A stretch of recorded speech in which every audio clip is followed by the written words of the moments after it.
जय मसीह सबैलाई फेरि पनि स्वागत छ। एकदमै आज परमेश्वरको वचनबाट म सेयर गर्दैछु र धन्यवाद। अस्ति क्रिसमस हामीले राम्रोसँगले मनाउन सक्यौँ। धन्यवाद विशेष भाइ अमर अनि केशव अनि युवलस जसले यो हाम्रो केक अर्डर गरेर हेरेर किनमेल गरेर अनि घर घरमा पुर्याइदिने कामहरू गरिदिनु भयो र हामीले बहिनी चन्द्रलाई मिस गऱ्यौँ त्यो दिन। तपाईँले केक पाउनुभएको छैन भने तपाईँको केक र मिठाईहरू सुरक्षित छ। भाइ केशवलाई तपाईँले एड्रेस दिनुहोला अथवा उहाँको घरमा आएर आफ्नो सामानहरू गिफ्टहरू पिकअप गरिदिनु हुन अनुरोध गर्न चाहन्छौँ। गीता बहिनी पनि हुनुहुन्छ। गीता बहिनीको पनि धेरै सामानहरू पहिलाबाट थुप्रिरहेको छ। भाइ केशवसँग सम्पर्क गरेर तपाईँको केक, तपाईँको मिठाई, तपाईँको एप्रिसिएसन लेटर, गिफ्टहरू पहिलाको पनि के छ भन्दै हुनुहुन्थ्यो। भाइ केशवको घरमा आएर एकछिन पिकअप गरिदिनु हुन अनुरोध गर्न चाहन्छु, नभए त्यो केक बिल्लिन्छ अनि फेरि राम्रो हुँदैन होइन। त्यो लगेर इन्जोय गर्नुहोस् केक, मिठाईहरू, गिफ्टहरू, म यही भन्न चाहन्छु। अनि अरू जसले पाउनुभएको छैन तपाईँहरूले पनि सम्पर्क गर्नु सक्नुहुनेछ। केशवलाई टेक भाइलाई पनि सायद आजभित्रमा पुगिसक्यो होला। धन्यवाद भएको होस्। र विशेष हामी यो थर्सडे एकदम धुमधामले मनाउनेछौँ। 31 2019मा हामीले जे रेजुलेसन गरेका थियौँ, प्रभुलाई मागेका थियौँ 2020को लागि, त्यस्तो हुनु गएन। धेरै अचम्म प्रकारको वर्ष भयो, युनिक वर्ष भयो 2020, र पनि प्रभुलाई धन्यवाद दिनेछौँ। धेरै कुराहरू हामीले उपलब्ध गरेका छौँ, धेरै कुराहरू हामीले सुनेका छौँ, बुझेका छौँ, यो वर्षमा भोगेका छौँ। रोग बिमार कष्टबाट भएर गयौँ। धेरैजनाले हाम्रो मण्डलीकोहरूले घर किन्नुभयो यो वर्ष होइन। 2020 जस्तो भीषण परिस्थितिमा पनि प्रभुलाई धन्यवाद दिनेछौँ र आगामी वर्षको योजनाहरू, रेजुलेसन्सहरू सबै प्रभुको वेदीमा ल्याउनेछौँ, प्रार्थना गर्नेछौँ।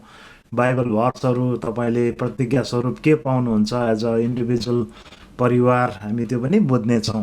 प्रभुलाई धन्यवाद भएको र विशेष म तपाईँहरूको समक्षमा प्रेरितको पुस्तक 3 अध्यायबाट केही कुराहरू बाँड्न गइरहेको छु।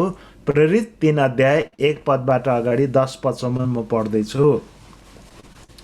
सुन्नुहोला अथवा बाइबल छ भने हेर्नुहोला। प्रेरित 3 अध्यायको 1 पदबाट 10 पदसम्म म यसरी पढ्दैछु।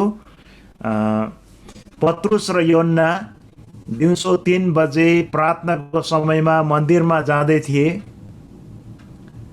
मन्दिरभित्र पस्नेहरूबाट भिख माग्न जन्मैदेखिको एकजना लङ्गडालाई मानिसहरू बोकेर ल्याउँथे र दिनहुँ मन्दिरको सुन्दर नामक ढोकामा राखिदिन्थे। पत्रुस र योन्नालाई मन्दिरभित्र पस्न लागेको देखेर त्यसले भिख माग्यो। योन्नासँगै पत्रुसले त्यसलाई एक टक लाएर हेरिकन भने, हामीतिर हेर। तिनीहरूबाट केही पाउने आश गरेर त्यसले ध्यान दिएर तिनीहरूलाई हेऱ्यो। तब पत्रुसले भने, सुन चाँदी मसित छैन, तर जे मसित छ त्यही म तँलाई दिन्छु। नासरतका यीशु ख्रिस्टको नाउँमा हिँड। तिनले त्यसको दाहिने हात समातेर त्यसलाई उठाए र तुरुन्तै त्यसका खुट्टाहरू र गोलीगाँठामा तागत आयो अनि जुरुक्कै उठेर त्यो खडा भयो र हिँड्न थाल्यो र हिँड्दै र उफ्रँदै र परमेश्वरको स्तुति गर्दै तिनीहरूसँग मन्दिरमा पस्यो। तब सबै मानिसहरूले त्यसलाई हिँड्दै गरेको र परमेश्वरको प्रशंसा गरिरहेको देखे। तिनीहरूले त्यसलाई मन्दिरको सुन्दर ढोकामा भिख माग्न बसिरहने यही नै हो भनेर चिने र त्यसमाथि भएको कुरामा तिनीहरूले अचम्म माने र आश्चर्यचकित भए। यो परमप्रभु परमेश्वरको वचन हो। आज म चाहिँ पोस्ट क्रिसमसको वचन ल्याउँदैछु है त। क्रिसमस सिद्धिसकेपछिको अवस्थामा परमेश्वरले कसरी काम गर्नुहुन्छ है। यहाँ चाहिँ परमेश्वर पिताले हामीलाई आफ्नो पुत्र दिनुभयो। योन्ना 3:16 अनुसार उहाँले आफ्नो प्रिय पुत्रलाई दिनुभयो। अनि प्रभु यीशु ख्रीष्ट पनि आफूले आफूलाई रित्याइकन कुमारको रूप धारण गरेर फिलिपी 2:6 अनुसार यो धरतीमा आउनुभयो हैन। योहन्ना 1:14 अनुसार उहाँ लोगस परमेश्वरको वचन भइकन पनि उहाँ हाम्रो माझमा टेबरनेकल गर्नुभयो, हामीसँग बास बस्नको निम्ति आउनुभयो। यो चाहिँ एकलौटी उहाँले हामीलाई दिनुभएको, परमेश्वरले हामीलाई आफ्नो पुत्र दिनुभएको हामीले ग्रहण गऱ्यौँ, हामीले विश्वास गऱ्यौँ, हामीले उहाँलाई स्वागत गऱ्यौँ। यसै कारण हामीले क्रिसमस मनायौँ। अब हाम्रो रेस्पोन्स के त?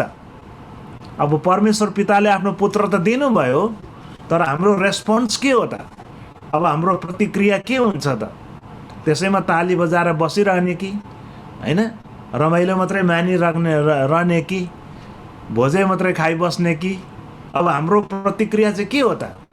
हामी सबै मानिसहरू प्रतिक्रियावादी मानिसहरू हौँ। हामी रेस्पोन्स गर्छौँ। तातोले केही हामीलाई छोयो भने हामी आथा भन्छौँ है, तिखो कुराले हामीलाई घोच्यो भने आइया भन्छौँ हैन, केही कुरा हाम्रो इच्छा बमोजिम गर्यो भने नाइ नास्ति भन्छौँ हैन। हामी प्रतिक्रिया जनाउँछौँ, वी रेस्पोन्ड हैन। हामी रेस्पोन्स गर्छौँ, मान्छेलाई नाइ भन्छौँ, यस भन्छौँ, ओके भन्छौँ। हरेक दिनमा पल पलमा खाना खाँदा पनि भयो भन्छौँ, अब खान्न भयो भन्छौँ, अगायो भन्छौँ। हामी रेस्पोन्ड गर्ने मानिसहरू हौँ प्रिय। हामी विश्वासीहरू पनि मरेको मान्छेले रेस्पोन्ड गर्दैन, हामी चाहिँ जीवित मानिसहरू हौँ, हामी रेस्पोन्ड गर्छौँ। तर हामी चाहिँ स्ट्याटिक होइनौँ, हामी एकै ठाउँ बसिरहने जमिरहने मान्छे होइनौँ, हामी चाहिँ डाइनामिक हौँ। हामी चाहिँ अगाडि गतिशीलतामा अगाडि बढ्छौँ। कल्पना गर्नुहोस् त, कति धेरै वर्षहरू बितिसकेछ, 2020 हिजोस्ति आएको जस्तो लाग्छ। कोठाइमा गयो, यो 2020 कोठाभित्रै गयो, रुमभित्रै गयो तपाईँ र मेरो। कहीँ डुल्नु घुम्न जानु हामीले पाएनौँ। त्यत्तिकै यही कोठामा गुज्रेर सेवा सङ्गति पनि राम्रो गरेनौँ, जुमबाटै गऱ्यौँ हैन। अनि यत्तिकै यो समय चाहिँ बित्दैछ। तर कति छिटो डाइनेमिक छ यो जीवन, कति छिटो रफ्तारमा यो समय कुदिरहेको छ। अब 2021मा हामी यो शुक्रबारबाट प्रवेश गरिरहेका छौँ। प्रभुलाई धन्यवाद भएको होस्। तर तपाईँ र ममा जसरी परमेश्वर पितामा आफ्नो पुत्र दिने क्षमता थियो, पिता परमेश्वरले हामीलाई आफ्नो पुत्र दिने अधिकार थियो। उहाँसँग, उहाँको काखमा आफ्नो पुत्र थियो हामीलाई दिनको निम्ति। तर तपाईँ र मेरो पासमा चाहिँ आज के छ दिनको निम्ति? तपाईँ र मैले चाहिँ के दिन सक्छौँ, के गर्न सक्छौँ त? वापस है रेस्पोन्डमा के गर्न सक्छौँ त? हामी त थापी खाने मान्छे मात्रै, खालि कन्ज्युमर मात्रै हुन त चाहँदैनौँ है। हामी त रेस्पोन्ड गर्न चाहन्छौँ। We want to give something for God and for his kingdom. तपाईँ र मेरो पासमा चाहिँ आज के छ? जुन कुरो हामीले परमेश्वरको निम्ति दिन सक्छौँ, दिन चाहन्छौँ। हामीमा के छ त्यस्तो जुन कुराले परमेश्वरको महिमा हुन्छ, जुन कुराले अरू मानिसको जीवनमा परिवर्तन आउँछ? हामीमा के छ त्यस्तो? तपाईँ र म त रित्तो छैनौँ। वी आर नट एम्प्टी हैन। परमेश्वर पिताले आफ्नो कोख, आफ्नो गोद रित्याइकन आफ्नो पुत्र येशू ख्रीष्टलाई दिनुभयो है, पठाउनु भयो योहन्ना 3:16 अनुसार। अब हामीले चाहिँ के दिन सक्छौँ त? त्यसको प्रतिक्रियामा धन्यवादी भएर है। पत्रुस र योहन्ना, अब यो कन्टेक्स्टलाई हेर्नु हो भने यो चाहिँ पोस्ट रेजरेक्टेड कन्टेक्स्ट हो। तर अब सङ्गति, सेवा, आराधनाको कन्टेक्स्टमा चाहिँ यो पहिलोचोटि प्रभु यीशु ख्रीष्टको पुनरुत्थान भइसकेपछि मानिसहरूले सङ्गति गर्न थाले। चेलाहरूले घर घरमा गएर त्यहाँ 2 अध्यायको 42देखि उँधो हेर्नुभयो भने घर घरमा रोटी बाँच्थे, भोज खान्थे, प्रार्थना गर्थे, एउटाले अर्कोलाई प्रेम गर्थे, सङ्गति गर्थे। अब सङ्गति मात्रै गरेर काफी छैन, कोठाभित्र मात्रै बसेर काफी छैन। मिसनमा 2टा डाइमेन्सन छ। सेन्ट्रिफ्युगल फोर्स भनेको चाहिँ सबैजनालाई कम है। बाइबलमा 2टा फोर्स छ, 2टा डाइमेन्सन छ। All come on to me, है हाम्रो मण्डली यहाँ छ आओ भनेर हामी एड्रेस दिन्छौँ। भेला हुनुपर्छ। भेला हुने एउटा समय छ, एउटा मौका छ, एउटा डाइमेन्सन छ। बाइबलमा आऊ भन्ने धेरै छ, तर बाइबलमा आऊ मात्रै छैन। बाइबलमा के छ अर्को डाइमेन्सन? सेन्ट्रिपेटल फोर्स छ मिसनमा। जाऊ, आएर मात्रै भेला गरेर मात्रै जम्मा भएर मात्रै काफी छैन, जानुपर्छ है, बाहिर जानुपर्छ। बाहिर जानुपर्छ, डाइनेमिक हुनु पर्यो, आउट गोइङ हुनु पर्यो, सेन्ट्रिपेटल फोर्स हामी त्यहाँ पाउँछौँ।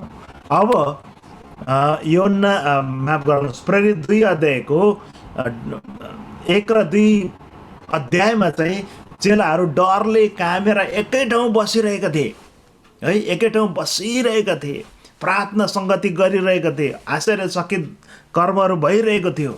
तर त्यतिले मात्रै अब पुगेन है। 2 अध्याय सक्ने बित्तिकै चेलाहरू त्यो माथिल्लो तलामा मात्रै बसेन। योन्ना र पत्रुस के गरे? 3 अध्यायको 1 पद अनुसार पत्रुस र योन्ना दिउँसो 3 बजे प्रार्थनाको समयमा मन्दिरमा जाँदै थिए। उनीहरू जाँदै थिए। यो डाइनेमिक हो यो क्या। आफ्नो ठाउँ ओथ्रा छोडेर, कम्फर्ट जोन छोडेर है, ओथ्रामा बसेको अवस्थामा, डरले खुम्चेको अवस्थामा हामी पनि अहिले आफ्नो रुमभित्र कुण्ठित छौँ है। हामी कन्फाइन्ड छौँ घरभित्र सेवा सङ्गतिको निम्ति। आफ्नो देशमा हामी कन्फाइन्ड छौँ। म त डाइनेमिक मनपर्छ क्या। एकै ठाउँ बसिरहने, एकै ठाउँ चाहिँ अब झुमिरहने होइन, हिँड्ने, बाहिर जाने, एकदमै सेवा सङ्गतिहरू गर्ने। 3 बजेतिर मन्दिरमा जाँदै थिए। मन्दिरभित्र पस्नेहरूबाट भिख माग्न जन्मेदेखिको एकजना लङ्गडलाई मानिसहरूले बोकेर ल्याएर त्यहाँ राखिदिन्थे र सुन्दर भन्ने ढोकाको छेउमा पत्रुस र योन्नालाई मन्दिरभित्र पस्न लागेको देखेर त्यसले भिख माग्यो। योन्नासँग सँगै पत्रुसले त्यसलाई एकटक लाएर हेरिकन भने, हामीतिर हेर है। यो चाहिँ अचम्मको शब्द छ, अचम्मको वचन छ। अरू मानिसहरू र हामी तुलना गर, हामीलाई हेर, look at us, look at me है, स्टेयर गर, just eye to eye contact, आँख से आँख लडाके भन्छ नि, आँखामा आँखा जुदाएर हेर भने के भिन्नता पाउँछस्? अरू मान्छे त्यत्रो हजारौँको बिहानदेखि बेलुकासम्म त्यो मन्दिरमा आउजाउ गर्ने मान्छेहरू अलिअलि दान दक्षिणा दिन्थ्यो होला, तर हामीलाई हेर, अरू जस्तै देख्छस्? अरू जस्तै साधारण मान्छे, यसो 2 पैसा तेरो हातमा फालिदिने मान्छे जस्तो देख्छस् कि हामी अर्कै छौँ? हामीलाई हेर पहिला, कस्तो लाग्यो? हामी बेग्लै मान्छे भन्न चाहेको चाहिँ हामी बेग्लै हौँ। We are different people. हामी विश्वासीहरू चाहिँ वास्तवमै शारीरिक तौरमा, बाहिरी आवरणमा, लुगाफाटामा, बोली वचनमा, रूप रङमा, हाम्रो शारीरिक हाउभाउमा अरू जस्तै देखिए तापनि वास्तवमा हामी डिफ्रेन्टहरू हौँ। हामी टोटल्ली डिफ्रेन्ट हौँ। वी आर कम्प्लिटली डिफ्रेन्ट अरूभन्दा चाहिँ है। यो गवाही राख्नु चाहिँ गाह्रो छ। जो कोही हामी वेयर हाउसमा जान्छौँ, लाइनमा काम गर्दाखेरि मान्छेले हामीलाई डिफ्रेन्ट देखोस् है। खैने खुवाई पनि त्यही छ, बोलीचाली पनि त्यही छ है। मुख बारेको छैन, खुवाईमा पनि बोलीमा पनि मुख बारेको छैन भने चाहिँ केही पनि भिन्नता मान्छेले लाइनमा देख्दैन प्रिय। तर पत्रुस र योन्नाले भन्दैछ, लुक एट अस है, हामी डिफ्रेन्ट छौँ है। एउटा डिफ्रेन्ट जीवन हुनु पर्यो। यो 2021मा पनि हामीले एउटा रेजोल्युसन पास गर्नु पर्ने, प्रभुसँग माग्नु पर्ने चाहिँ यही हो, प्रभु मलाई बेग्लै मान्छे बनाउनुहोस् है। म अरू जस्तै देखिन्छु होला मेरो लुवाई खुवाईमा, मेरो तर मेरो सोच विचार, मेरो प्लानमा, मेरो चाहिँ दर्शनमा मलाई बेग्लै बनाउनुहोस्। मेक मी डिफ्रेन्ट, अरू जस्तो होइन है। खानपिनमा अरू जस्तो होइन, मलाई डिफ्रेन्ट बनाउनुहोस्। मेरो सोच, बोल्ने तौर तरिका, गर्ने काम कुरोमा मलाई डिफ्रेन्ट बनाउनुहोस्। तपाईँको गवाईको लागि मलाई बेग्लै बनाउनुहोस् भनेर हामीले 2021को रेजोल्युसनमा हामीले प्रभुसँग माग्न सक्छौँ। एउटा विषय चाहिँ त्यो, make me different then other pastors, make me different from other believers. अरू आम मानिसहरू जस्तो होइन, मलाई डिफ्रेन्ट बनाउनुहोस् प्रभु। डिफ्रेन्ट भनेको मतलब चाहिँ अब छुट्टै सिङ जुरो उम्रेको होइन कि, तर अर्को दर्शन, अर्को सोच, अर्को विचार, उच्चतम विचार भएको व्यक्ति मलाई बनाउनुहोस् है भनेर हामीले प्रार्थना गर्न सक्छौँ। तिनीहरूबाट केही पाउने आश गरेर त्यसले ध्यान दिएर तिनीहरूलाई हेऱ्यो। अब पत्रुसले भने सुन चाँदी मसित छैन। मैले अघि भने हाम्रो आजको शीर्षक चाहिँ परमेश्वर पिताले पुत्र प्रभु यीशु ख्रीष्टलाई दिनुभयो, तर हामीले के दिन सक्छौँ वापसमा? खालि ताली बजाएर आराधना मात्रै गरेर हुँदैन। We have something to give for God, we have something to give for his kingdom. परमेश्वरको राज्यमा हामीले लगानी गर्नुपर्छ। त्यो कुरा हामीसँग छ, तपाईँ र मसँग छ। कोही पनि रित्तो छैन, कोही पनि परमेश्वरले हामीलाई लुटेको छैन।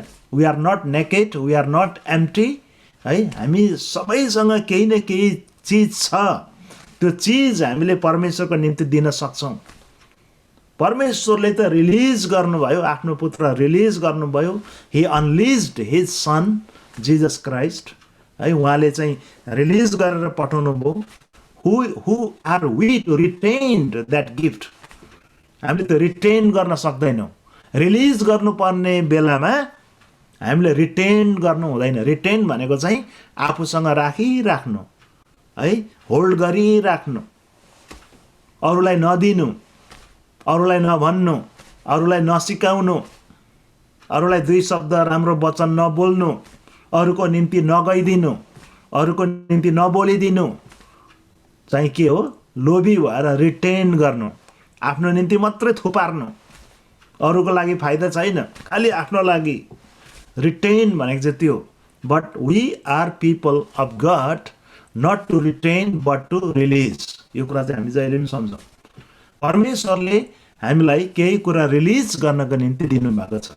रिलिज भनेको चाहिँ मुठी फुकाल्ने हो। धन सम्पत्ति पैसा, अघि हामीले सूचनामा भन्यौँ, तपाईँको दशांश मात्रै परमेश्वरलाई चाहिएको छैन। मण्डलीलाई तपाईँको पैसा मात्रै चाहिएको छैन। More than that you can give many things.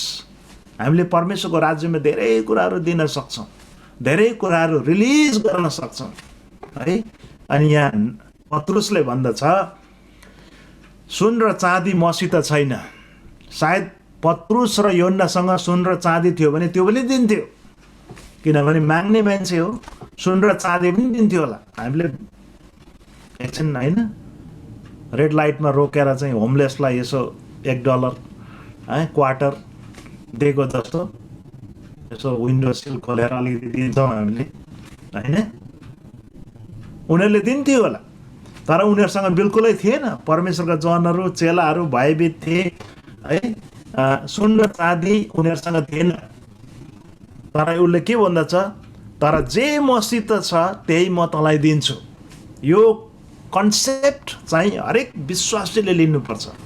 तर जे मसित छ नि आज, त्यो म परमेश्वरको निम्ति दिन्छु, म तँलाई दिन्छु। सधैँभरि सुन र चाँदी नहुनु सक्छ, तर अरू कुराहरू हामीले दिन सक्छौँ। प्रिय, सुन र चाँदी पनि दिन सक्छौँ। भएको भए पत्रुस र योन्नाले दिन्थे, तर अरू कुरा थियो, अझ बढी मात्रामा अरू कुरा थियो। पत्रुस र योन्नासँग अर्को कुरा थियो, किनभने भर्खरै परमेश्वर ख्रीष्ट बौरी उठेर चाहिँ उहाँ स्वर्गरोहण हुनुभएको छ। धेरै सतावट खेदोबाट भएर गएर एउटा रुमको कन्फाइनमेन्टबाट एउटा रुममा उनीहरू बसिकन भर्खर बाहिर उजागर हुँदैछ, बाहिर निस्कँदैछ, संसारमा निस्कँदैछ। अघिको सेन्ट्रिफ्युगल फोर्स खालि आओ काम मात्र होइन, अब चाहिँ गो स्ट्यान्डिङ आउट हुँदैछ, बाहिर जाँदैछ, आफै पनि अरूलाई पठाउँदैछ है। हामीलाई पनि त्यस्तै लाग्छ नि त। तपाईँहरूको छोराछोरी, मेरो पनि छोरी छ, जहिले पनि घरभित्रै आगो तापेर बसिरहने, सिरकमै डल्लो परेर बसिरहने छोराछोरी छ भने के काम? जानुपर्छ नि बाहिर, काम गर्नु जाओ, बाहिर पढ्नु जाओ, बाहिर निस्कि। ठुलो घर किनेको छौँ भन्दैमा खालि घरभित्रै मात्रै बसिरहने, बाहिर निस्किनु पऱ्यो नि, जाऊ बाहिर। उता भुटान नेपालमा भने आगो तापिरहने छोरा, एउटा राई थियो दाजु है। म अहिले पनि सम्झना गर्छु। भुटानमा एकदम प्यारो छोरो, उहाँको कोही पनि थिएन अरू। त्यो छोरालाई कहीँ जानु नदिने,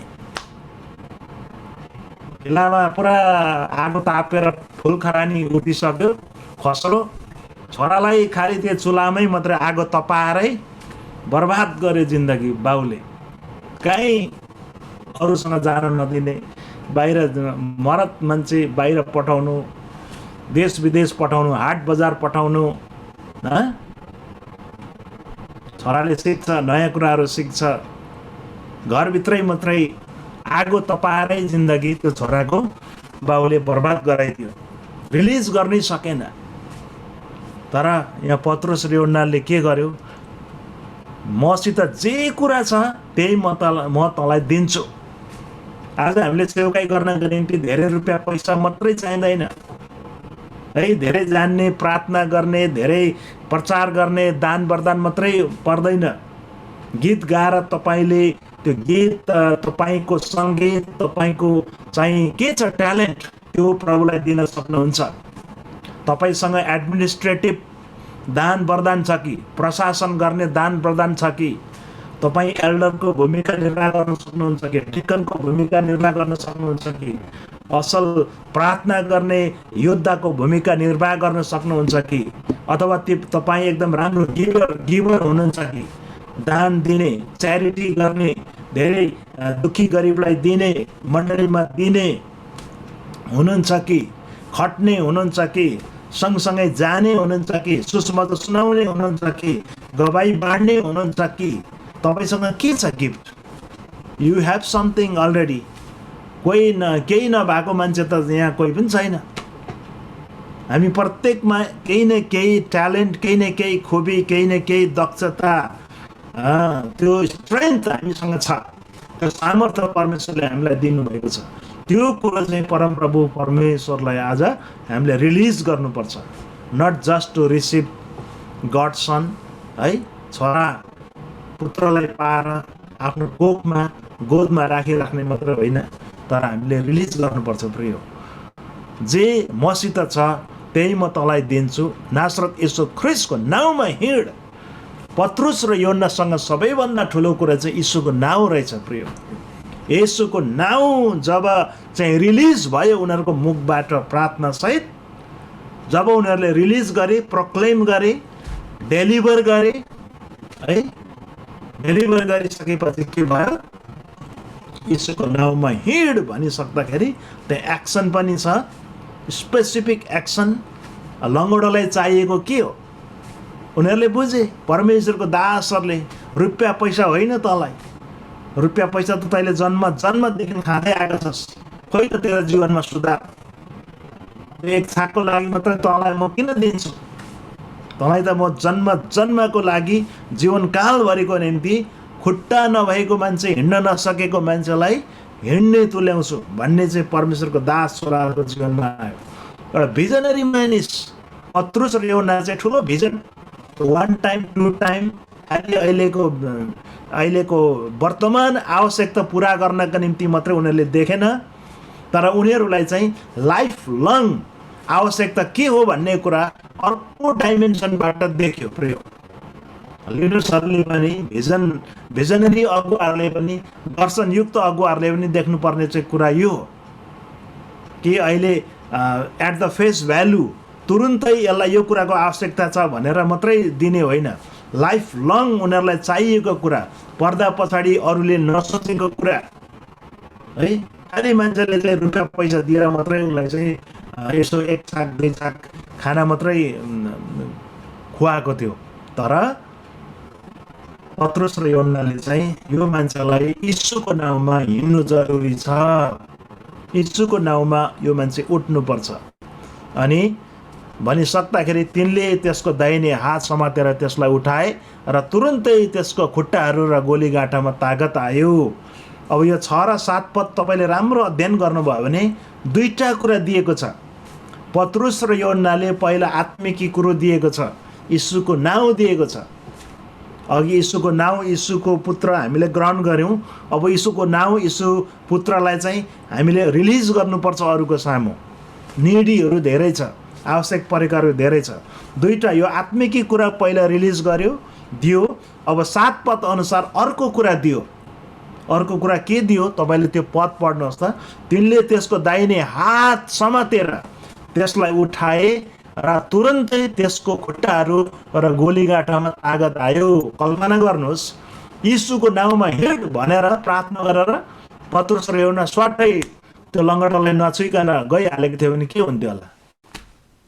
यीशुको नाउँमा हिँडै भनेर चाहिँ उनीहरू चाहिँ बाइपास गरेर गइहालेको थियो भने मलाई लाग्छ त्यो मान्छे उड्दैन थियो।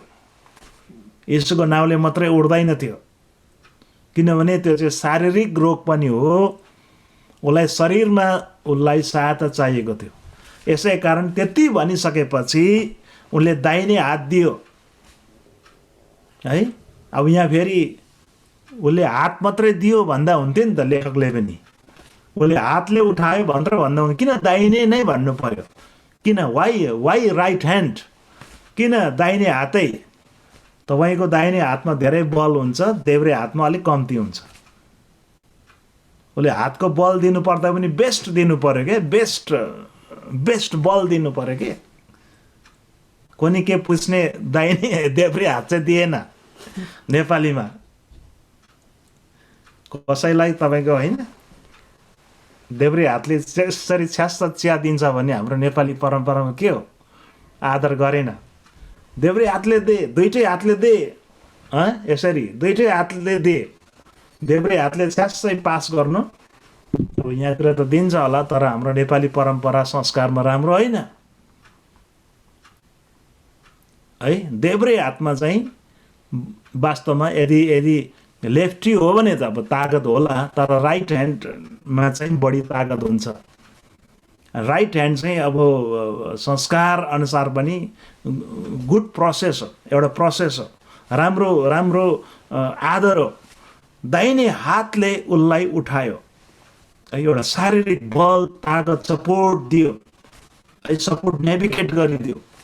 हामीलाई आज चाहिएको छ, आत्मिकी कुरा पनि चाहिन्छ, शारीरिक कुरा पनि चाहिन्छ। तपाईँले कसैलाई केही कुराहरू गर्नुपर्छ भने आत्मिकी कुरा पनि गर्नुपर्छ, शारीरिक कुरा पनि हामीले गर्नु भुल्नु हुँदैन। होलिस्टिक मिसन एप्रोच उसले गरेको छ। यो सानो 2 पदमै होलिस्टिक मिसन छ। आत्मिकी कुरा पनि दियो, शारीरिक कुरा पनि उसले आफूले उठाउनु पर्ने ठाउँमा उठायो। अरूले छुको थिएन, त्यहाँ त्यो लङ्गडोलाई कसैले छुको थिएन, तर पत्रुस र यूहन्नाले दाहिने हात दिएर जब उसलाई उठाए, उसलाई अब थेचारेन, उसलाई अझै दबाएन, तुरुन्तै त्यसको खुट्टाहरू गोलीगाठामा तागत आयो। हेर्नुहोस् त, जब उठ्यो खुट्टाहरूमा तागत पस्यो, गोलीगाठामा तागत पस्यो। यो धेरै बायोलोजिकल छ, धेरै साइन्टिफिक छ। तपाईँको गोलीगाठै ठिक छैन भने तपाईँको तिग्राहरू एकदम ठुल्ठुलो भए तापनि लालाक लुलुकै हुन्छ, तपाईँको तागत हुँदैन खुट्टामा। तर गोलीगाठा, तर एङ्कल चाहिँ डर हुनु पर्यो। त्यो चाहिँ एउटा पाइभोट हो है, एउटा मेसिन जस्तो। त्यसले चाहिँ खुट्टा, त्यो तलको पाइताला र उँभोको खुट्टा टेक्नको निम्ति एकदमै सहायता गर्यो। अनि त्यसपछि त परमेश्वरको स्तुति गर्दै तिनीहरूसँगै मन्दिरभित्र पसे। आज हामीले परमेश्वर त पायौँ, परमेश्वरको पुत्रलाई ग्रहण गऱ्यौँ, तर हामीले दिनुपर्ने यीशुको नाउँ रहेछ प्रिय। सुसमाचार हामीले सुनाउनुपर्छ, यीशुको नाउँमा अरूलाई प्रार्थना गरिदिनुपर्छ, यीशुको नाउँमा अरूलाई हामीले यो प्रकारको सपोर्टहरू नेभिगेट गर्नुपर्छ, दिनुपर्छ। यीशुको नाउँमा हामीले अरूलाई हेल्प गर्नुपर्छ, यीशुको नाउँमा प्रार्थना गरिदिनुपर्छ, यीशुको नाउँमा काउन्सिलिङ दिनुपर्छ प्रिय। र यो मान्छे एकदमै एक्टिभेट भयो, यो मान्छेको जीवनै एक्टिभेट भयो है। तपाईँसँग एकदमै राम्रो चाहिँ अब क्रेडिट कार्ड छ, अथवा तपाईँसँग कसैले गिफ्ट कार्डै दिनुभयो भने होइन, गिफ्ट कार्ड पाउनु भएको छ भने त्यसलाई स्क्रैच गरेर एक्टिभेट गरेरै चलाउनुहुन्न भने त्यो त डर्मेन्ट, त्यो त बसिरहन्छ नि तपाईँको त्यतिकै है। पैसा छ त्यहाँ, तर एक्टिभेटै गरेको छैन भने हुँदैन। अब तपाईँ र मेरो जीवन चाहिँ यो लङ्गडो मान्छेको जस्तो एक्टिभेट हुनु पर्यो। ऊ चाहिँ चङ्गाई पाइसकेपछि ऊ चाहिँ एक्टिभ मात्र होइन, इङ्ग्लिसमा प्रोएक्टिभ भयो। प्रो भन्ने कुरा चाहिँ अझै एडभान्स हो क्या, अझै एडभान्स हो। साधारण एप्पलको ल्यापटप किन्नुभयो भने रेगुलर अर्कै हुन्छ। प्रो किन्नुभयो भने अझै फिचरहरू अझै बढी भएको प्रो, अझै मोर एक्टिभ, मोर एडभान्स है। यो मान्छे प्रो एक्टिभ भएर मन्दिरभित्र पस्यो, परमेश्वरको आराधना गर्न लाग्यो। अनि अचम्मको कुरा चाहिँ के भयो भने हामीले गरेको सेवकाईमा पनि र हाम्रो परिवारमा पनि हाम्रो जीवनमा पनि मानिसहरू चाहिँ अचम्म मान्नुपर्छ, आश्चर्यचकित हुनुपर्छ। यो अन्तिममा चाहिँ उनको जीवन देखेर आश्चर्यचकित भए है। के आज हाम्रो जीवनमा त्यो आश्चर्यचकित हुने कारणहरू छ कि as a believer, as a church होइन। मानिसहरूले हामीलाई छुट्टै देखोस्, माथिबाटै हामीले पढ्दै आएका छौँ, मान्छेहरूले हामीलाई छुट्टै प्रकारको अनुभव गरोस्। यो 2021मा विशेष प्रकारले यीशुको निम्ति हामीले दिनु धेरै कुराहरू छ प्रिय है। अब लुका रचित सुसमाचारमै हेऱ्यौँ भने 12 वर्षको उमेरमा येशू प्रभु प्रोएक्टिभ भएर मन्दिरमा गएर सबैलाई आश्चर्यचकित बनाएको छ। He did not remain inside home, घरभित्र बसेन, तर बाहिर निस्केर सेवकाई गर्नु थाल्नुभयो 12 वर्षको उमेरमै। मान्छेले भन्छ 31 वर्ष पुर्नु पर्यो यीशुले सेवकाई गर्नु पर्यो भन्छ, तर नो, बाइबल अनुसार चाहिँ 12 वर्षको उमेरमै मन्दिरमा गएर बहस गर्न लागे। परमेश्वरको धर्मशास्त्रको कुराहरू शास्त्री फरिसीहरूसँग डिस्कस गरेको छ र सबैलाई आश्चर्यचकित बनाइदिनु भएको छ। परमेश्वरले हामीलाई त्यही कुराको निम्ति आज बाँड्नु भएको छ है। God gave his son, but what we have to give to the world. आज वाट वी हेभ होइन, आज हाम्रो पासमा के छ जुन कुरो हामीले संसारलाई दिन सक्छौँ है। यो कुरा हामीले विचार गरौँ। परमेश्वरले हामीलाई सहायता गर्नुभएको